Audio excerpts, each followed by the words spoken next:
I should have realized something was amiss the moment I spotted that convoy of golf carts tearing across my back pasture at exactly 7:42 in the morning. 4 HOA board members, all decked out in those absurd matching windbreakers emblazoned with "Rigorous Heights HOA" across the back, were speeding toward their clubhouse, treating my private property like their own personal expressway.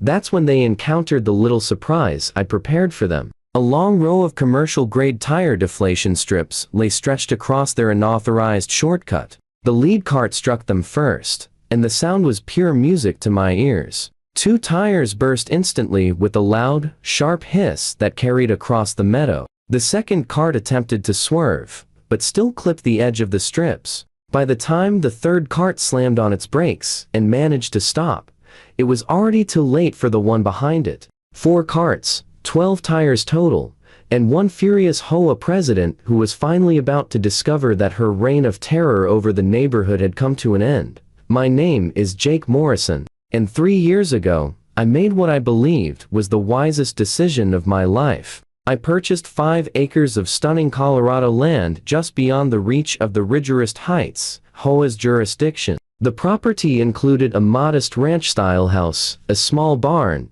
and most importantly freedom from the oppression of homeowners associations, or so I assumed. My land bordered the rear edge of their exclusive gated community, and my gravel driveway linked to the main county road in a manner that apparently made it a tempting shortcut to their clubhouse. The HOA president, a woman named Diane Hartwell, appeared to take my mere existence as a personal affront. She had that impeccably styled blonde hair that never shifted, even in a stiff breeze, and she wore pearls just to fetch her mail. From the very first day, she made it plain that she viewed my property as an unsightly blight dragging down their home values. It began with passive-aggressive letters complaining that my natural meadow was an unkempt disaster attracting pests. I disregarded them, since she held no authority over my land. Next came grievances about non-existent livestock supposedly causing noise pollution. I didn't own any animals at that point, yet the mere prospect that I might acquire some someday was apparently keeping her awake at night. She even sent me an official notice on HOA letterhead proclaiming that my property fell under their architectural review committee simply because it was visible from their community. My attorney got a solid chuckle out of that one, but Diane wasn't the sort to back down easily. She began circulating rumors that I intended to start a commercial pig farm. She rallied protests at town council meetings, insisting my land use was ruining their quality of life. She even attempted to persuade the county to rezone my property as residential only, which would have barred me from keeping any farm animals whatsoever. When all those efforts failed, she moved to more direct measures. One morning, I awoke to discover that someone had erected a chain link gate across my driveway overnight, not at the property boundary, but 20 feet onto my land. A brand new lock held it closed, and a laminated sign proclaimed it the property of the Rigorous Heights HOA. The sign claimed the gate was installed for security reasons to block unauthorized entry into their community. I contacted the sheriff right away. Deputy Coleman glanced at my property deed and confirmed I had full rights to remove it. I inquired about filing charges for trespassing and vandalism. He said, yes, absolutely, but recommended I document everything thoroughly first. So I set up trail cameras around the property and waited to see Diane's next move. It didn't take long. The following week, my cameras recorded Diane herself leading a procession of HOA board members straight through my back pasture. They were using it as a shortcut from the residential section to their clubhouse, having their travel time. When I confronted her with the video evidence, she didn't bother denying it. Instead, she asserted with a smug grin that my land had been abandoned before I purchased it, and that the HOA had established a prescriptive easement through decades of prior use. She quoted that old saying about possession being 9/10 of the law. I pointed out that I'd owned the property for 3 years and had records proving no such easement existed. She laughed dismissively and told me I couldn't possibly afford the legal costs to challenge the HOA in court. That was her gravest error. Diane went ahead and submitted an official complaint to the county, alleging I was deliberately obstructing access to a public thoroughfare. She insisted my driveway was in fact a community access road used by locals for decades, and demanded the county compel me to eliminate any obstacles and maintain the path for public use. What she hadn't anticipated was that I'd already researched the matter thoroughly. The county clerk, a kind fellow named Bob Hutchinson, retrieved the original property records dating back to 1952. Not only was there no public easement, but the documents explicitly stated that the access road was private property with no shared usage rights. Bob actually burst out laughing while reading Diane's filing. He told me that in his 30 years on the job, he'd never encountered anyone submitting such an obviously false claim with that level of arrogance. I retained an attorney named Sandra Pike, who specialized in property disputes and HOA overreach. She promptly dispatched a cease and desist letter to Diane and the entire HOA board. The letter detailed numerous violations, including criminal trespassing, vandalism, harassment, and submitting a fraudulent county complaint. It demanded they remove the gate within 72 hours and provide written confirmation that they would cease all use of my property. The reply we received was astonishing. Diane, responding on behalf of the board, argued that they regarded my property as an attractive nuisance, encouraging their residents to trespass. Therefore, she claimed, it was my duty to address their safety concerns by permitting supervised access during specified hours. Sandra laughed so hard she almost spilled her coffee. She declared she was going to frame that letter as the most absurd legal reasoning she'd ever encountered. While the attorneys geared up for the fight,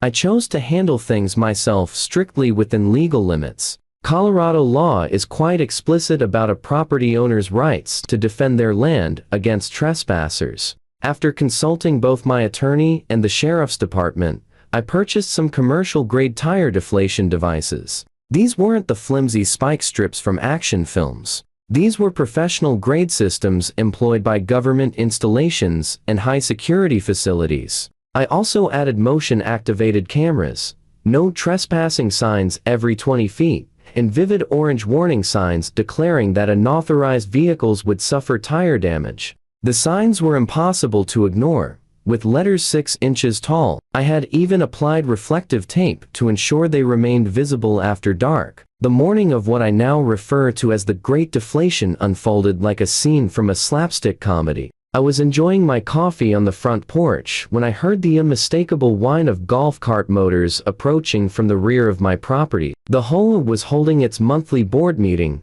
and as predictable as ever, they opted for their unlawful shortcut across my land. I monitored the live feed on my phone as the convoy neared the deflation strips. The lead cart, piloted by Diane herself, didn't slow down at all. She was too engrossed in a phone conversation to register the prominent warning signs. The devices performed flawlessly. Her front tires deflated immediately with a piercing hiss. The cart jerked to a halt, forcing the following one to veer sharply and graze the edge of the strips. In under 30 seconds, all 4 golf carts were immobilized on my property, sporting a total of 12 flat tires. The ensuing pandemonium provided endless amusement. Diane leaped from her cart, shrieking accusations of terrorism and assault. One board member attempted to yank up the strips and sliced his hand on the jagged points. Another dialed 911, hysterically reporting that they were under attack. When Deputy Coleman arrived, he encountered 8 HOA board members clustered on my land beside their crippled vehicles. Diane rushed toward him, insisting I be arrested for attempted murder. She genuinely used those exact words. Coleman remained composed and inquired whether they had noticed the no trespassing signs. Diane dismissed them as irrelevant, asserting they possessed established usage rights. He then pointed to the specific warnings about tire deflation devices. She professed not to have seen them, even though she was standing mere feet from one. Coleman documented everything with photographs, capturing the 4 signs they had bypassed to access the strips. The sheriff's department issued criminal trespassing citations to all 8 board members. Diane protested that they couldn't possibly be trespassing on what she called a public road. Coleman retrieved his phone and displayed the county records I had forwarded him earlier that week. Her complexion shifted to a remarkable shade of purple. She switched tactics, arguing that even if the land was private, I had erected a perilous booby trap capable of harming innocent passersby. Coleman countered that the only route to the hazard involved deliberately trespassing beyond multiple explicit warnings. He further explained that tire deflation devices were entirely legal for private property protection in Colorado. Diane demanded to speak with his superior. Coleman grinned and radioed Sheriff Davidson, who was conveniently stationed nearby, anticipating precisely this scenario. Davidson arrived and patiently endured Diane's escalating tirade for roughly 10 minutes. She accused me of offenses ranging from attempted murder to domestic terrorism. She threatened lawsuits against the sheriff's department for failing to safeguard them, and even vowed to contact the governor's office. Davidson allowed her to vent until she exhausted herself, then serenely clarified that she and her board had engaged in criminal trespassing, that I had acted within my rights to secure my property, and that continued harassment toward me would lead to her arrest for stalking. He additionally warned that submitting false police reports constituted a crime, and her allegation of attempted murder might warrant charges against her instead.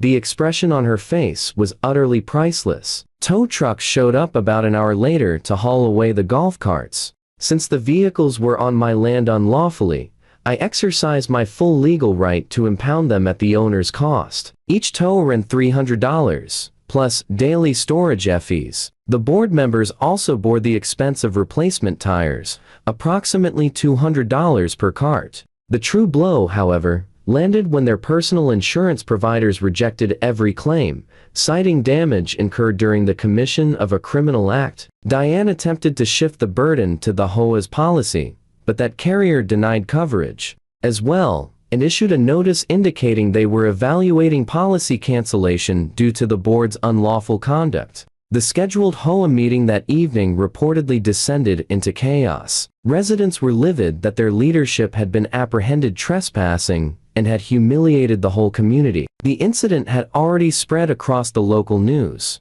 Facebook page under the headline "Local HOA Board Caught Trespassing Racks Up Thousands in Damages." Numerous homeowners rose to demand Diane's immediate resignation. She defended her actions by insisting she was safeguarding property values against my supposed plan to convert the land into a junkyard. When pressed for proof of any such activity, she offered none. She ultimately confessed that her goal had been to pressure me into selling to a developer who would construct additional homes, thereby boosting their values. The vote to oust Diane from the presidency passed 27-3, with only she and two loyal allies opposing it. Her difficulties, however, were far from over. The district attorney's office elected to prosecute charges of criminal trespassing, vandalism related to the unauthorized gate, and submitting a fraudulent county report. Her lawyers secured a plea agreement in which she entered a guilty plea to misdemeanor trespassing, accepted $5,000 in fines plus $3,000 in restitution to cover my attorney fees and security installations, completed 100 hours of community service, and received a restraining order barring her from approaching within 500 feet of my property. The judge remarked that she was fortunate I had not filed a civil lawsuit, which could have cost her tens of thousands more. As the sentence was read, Diane broke down in tears and required her husband's assistance to leave the courtroom.